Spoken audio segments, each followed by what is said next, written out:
Sistem merupakan suatu kumpulan atau himpunan dari beberapa unsur dan variabel yang saling terorganisasi dan saling berinteraksi satu dengan yang lain. Halo semuanya, perkenalkan nama saya Ayan Sabila dengan NPM 2310137. Di sini saya akan menjelaskan apa itu sistem hukum. Mari kita simak bersama ya. Sistem adalah suatu kesatuan susunan di mana masing-masing susunan yang ada di dalamnya tidak diperhatikan hakikatnya, tetapi dilihat menurut fungsinya terhadap keseluruhan kesamaan susunan tersebut. Sedangkan hukum sulit untuk didefinisikan karena kompleks dan beragam sudut pandang yang akan mengkajinya. Menurut Profesor Val Aperdon mengatakan bahwa definisi hukum sangat sulit dibuat karena tidak mungkin untuk mengadakannya yang sesuai dengan kenyataannya. Karena itu, sebaiknya kita lihat dulu pengertian hukum menurut para ahli hukum terkemuka. Yang pertama, menurut Profesor Myers, hukum adalah semua aturan yang mengandung pertimbangan kesusilaan, ditujukan kepada tingkah laku manusia di dalam masyarakat, dan menjadi pedoman bagi penguasa negara dalam melaksanakan tugas. Kemudian, menurut Leon Duguid, hukum adalah aturan tingkah laku anggota masyarakat, aturan yang daya penggunanya pada saat tertentu diindahkan oleh suatu masyarakat sebagai jaminan dari kepentingan bersama, dan yang melanggar terhadapnya akan menimbulkan reaksi bersama terhadap pelakunya. Sedangkan menurut Dr. Randus Urek, hukum adalah himpunan peraturan perintah dan larangan yang mengurus tata tertib suatu masyarakat, dan karena itu harus ditaati oleh masyarakat itu. Menurut Amin, hukum merupakan kumpulan peraturan yang terdiri dari norma dan sanksi, dengan tujuan mewujudkan ketertiban. Sedangkan menurut Simorangkit dan Wurjono Satropranoto, hukum adalah peraturan-peraturan yang bersifat memaksa yang menentukan tingkah laku manusia dalam lingkungan masyarakat, yang dibuat oleh badan-badan resmi yang berwajib, dan yang melanggar terhadapnya mengakibatkan diambilnya tindakan yaitu hukuman tertentu. Jadi, sistem hukum adalah suatu kesatuan hukum dari unsur hukum yang saling berhubungan dan bekerja sama sebagai suatu kesatuan untuk mencapai tujuan tertentu. Terdapat berbagai sistem hukum di dunia, seperti sistem hukum Islam, hukum Hindu, hukum Afrika, hukum sosialis, dan lain-lain. Dua sistem yang sangat relevan dan menjadi perbandingan dengan hukum acara pidana adalah sistem hukum Eropa kontinental atau Eropa daratan yang dikenal sebagai civil law, dan sistem hukum Eropa Kepulauan Inggris dan Irlandia dikenal sebagai common law atau lebih dikenal sebagai Anglo-Saxon. Di sini kita akan menjelaskan tentang sistem civil law. Sistem hukum ini berkembang di negara-negara Eropa daratan yang semulanya berasal dari kodifikasi hukum yang berlaku di Kekaisaran Romawi pada masa pemerintahan Kaisar Justinianus abad ke-6 sebelum Masehi. Sistem civil law mempunyai 3 karakteristik, yaitu adanya kodifikasi. Hakim tidak terikat kepada presiden, sehingga undang-undang menjadi sumber hukum yang terutama, dan sistem peradilan bersifat inkuasitorial. Karakteristik utama yang menjadi dasar sistem hukum civil law adalah hukum memperoleh kekuatan mengikat, karena diwujudkan dalam peraturan-peraturan yang berbentuk undang-undang dan tersusun secara sistematis. Di dalam kodifikasi, karakteristik dasar ini dianut mengingat bahwa nilai utama yang merupakan tujuan hukum adalah kepastian hukum. Karakteristik kedua pada sistem civil law tidak dapat dilepaskan dari ajaran pemisah kekuasaan yang mengilhami terjadinya revolusi Perancis. Menurut Paul Salton yang mengatakan bahwa sesungguhnya perorganisasian organ-organ negara Belanda adalah adanya pemisah antara kekuasaan, pembuatan undang-undang, kekuasaan peradilan, dan sistem kasasi adalah tidak dimungkinkannya kekuasaan yang satu mencampuri urusan kekuasaan lainnya. Penganut sistem civil law memberi keleluasan yang besar bagi hakim untuk memutuskan perkara tanpa perlu meneladani putusan-putusan hakim terdahulu.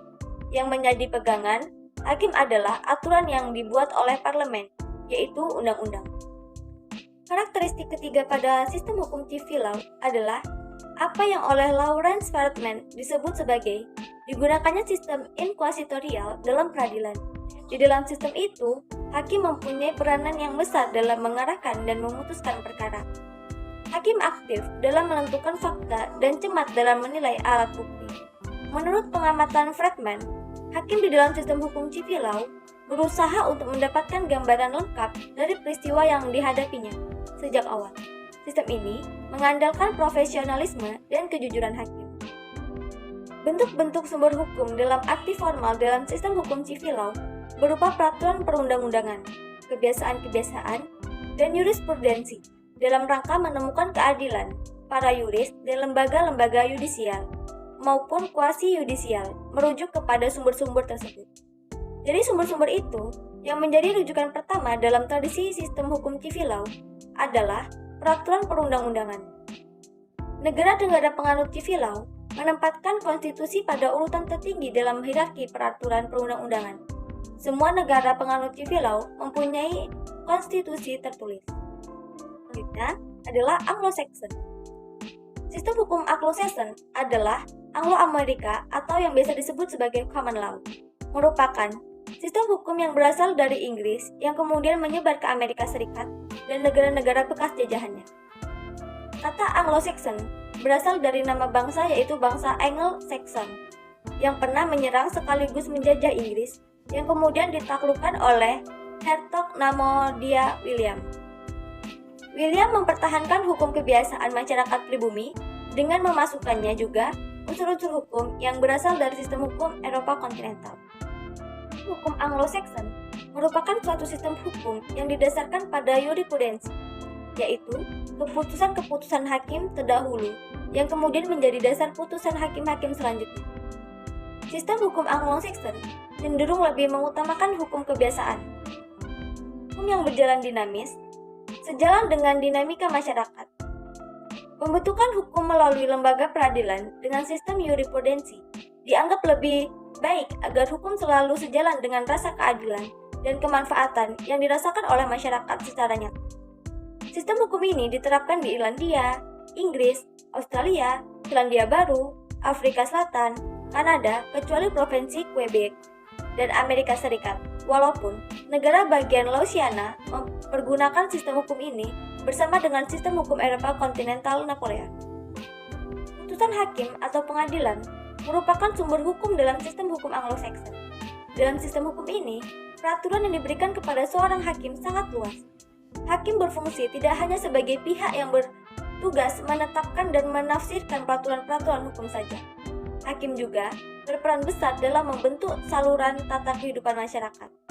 Hakim mempunyai wewenang dan sangat luas untuk menafsirkan peraturan hukum yang berlaku dan bisa menciptakan hukum baru yang akan menjadi pegangan bagi hakim-hakim lain untuk menyelesaikan perkara sejenis. Saja sih perbedaan antara sistem hukum Eropa kontinental dengan sistem Anglo-Saxon.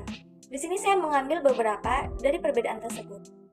Yang pertama, sistem hukum Eropa kontinental mengenal sistem peradilan administrasi, sedangkan sistem hukum Anglo-Saxon hanya mengenal satu peradilan untuk semua jenis perkara. Yang kedua, sistem hukum Eropa kontinental menjadi modern karena pengkajian yang dilakukan oleh perguruan tinggi, sedangkan sistem hukum Anglo-Saxon dikembangi melalui praktek prosedur hukum.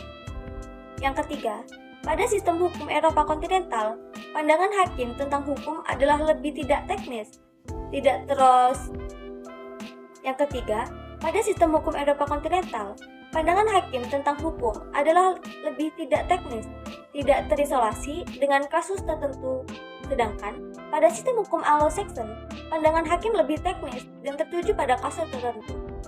Yang keempat, keputusan hakim yang lalu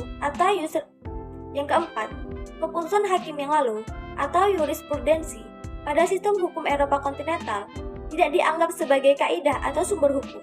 Sedangkan pada sistem hukum Anglo-Saxon, keputusan hakim terdahulu terhadap jenis perkara yang sama mutlak harus diikuti. Yang kelima, pada sistem hukum Eropa kontinental dikenal dengan adenta kodifikasi hukum. Sedangkan pada sistem hukum Anglo-Saxon tidak ada kodifikasi. Indonesia menganut sistem hukum apa sih?